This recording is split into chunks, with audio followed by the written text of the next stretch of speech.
సంజీవ్ గారు, తెలుగు రాష్ట్రాల్లో బ్రహ్మాండమైన యూనివర్సిటీస్ ఉన్నాయి, స్టాండర్డ్ యూనివర్సిటీస్ ఉన్నాయి, ఆ, పెద్ద పెద్ద ర్యాంక్స్ తెచ్చుకున్న యూనివర్సిటీస్ ఉన్నాయి.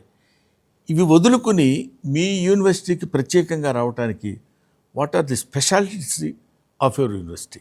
సార్ చాలా మంచి ప్రశ్న సార్. ఇది ఏంటంటే నేను అంటుంది, నాకు ఏ యూనివర్సిటీస్ కూడా అన్ని యూనివర్సిటీస్ అంటే అన్ని యూనివర్సిటీస్ స్టాండర్డ్, ఇప్పుడైతే యూనివర్సిటీ స్టాండర్డ్స్ వస్తాయో ఆల్ ఫెసిలిటీస్ ఉంటేనే యూనివర్సిటీ స్టాండర్డ్స్ వస్తాయి.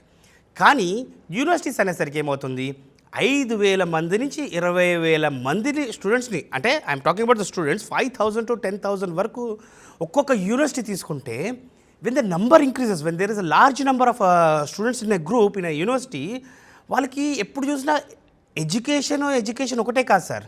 ఎడ్యుకేషన్తో పాటు క్వాలిటీ ఆఫ్ లివింగ్ లైఫ్ ఏంటి, హాస్టల్ ఫెసిలిటీలో అనుకోండి, లేకపోతే ఫుడ్లో అనుకోండి, ప్రతిదీ వాళ్ళు అందాల్సిన దాంట్లో ఖచ్చితంగా అన్లిమిటెడ్ సీట్స్ ఉంటే పిల్లలకి 100% ఉండదు. బట్ వేరేస్ మన దగ్గర లిమిటెడ్ స్టూడెంట్స్ తీసుకొని రెసిడెన్షియల్ క్యాంపస్ సార్, ఈరోజు బాధగా చెప్తున్నాను సార్, పిల్లల్ని మనం ఏదో అవుతారని చెప్పి బయటికో లేదు, ఇక్కడ లోకల్లో కూడా వాళ్ళు డైలీ ఇంటి నుంచి వెళ్ళొచ్చినా కూడా సేఫ్టీ లేదు సార్. ఎందుకంటే వాళ్ళు కాలేజ్కి వెళ్తున్నారా, బయటికి వెళ్తున్నారా, పేరెంట్స్ ప్రతిరోజు కాలేజ్కి కూడా వెళ్ళలేరండి. ఏజ్ వచ్చేసి జెన్జీ జనరేషన్లో ఎలా ఉన్నారంటే, పిల్లలు తర్వాత కష్టపడదాం, నెక్స్ట్ ఇయర్ చదువుదాం, నెక్స్ట్ సెమిస్టర్ చదువుదాం, నెక్స్ట్ సెమిస్టర్ లాస్ట్కి వచ్చేసరికి చదువుకున్న వాళ్ళేమో ఎప్పుడూ CGPL మెయింటైన్ చేసుకుంటూ వాళ్ళతో ప్రాబ్లం ఉండదు. మెజారిటీ స్టూడెంట్స్ ఏమైపోతుందంటే బీటెక్లో బ్యాక్లాగ్స్ అండి, బీటెక్లో డ్రాప్ అవుట్స్, లేదు బాబోయ్ ఈ బీటెక్ మాకు భారం అయిపోయింది, మేము చదవలేము, లేదు మేము చేయలేమని. పేరెంట్స్ ఏమనుకుంటున్నారు, అరే మా వాళ్ళు ఎక్కడో బయట రాష్ట్రాలకు వెళ్ళి బాగా చదువుతున్నారు, కానీ వాళ్ళు బయట రూములు తీసుకొని ఆ కాలేజీలకు వెళ్ళకుండా ఎందుకు?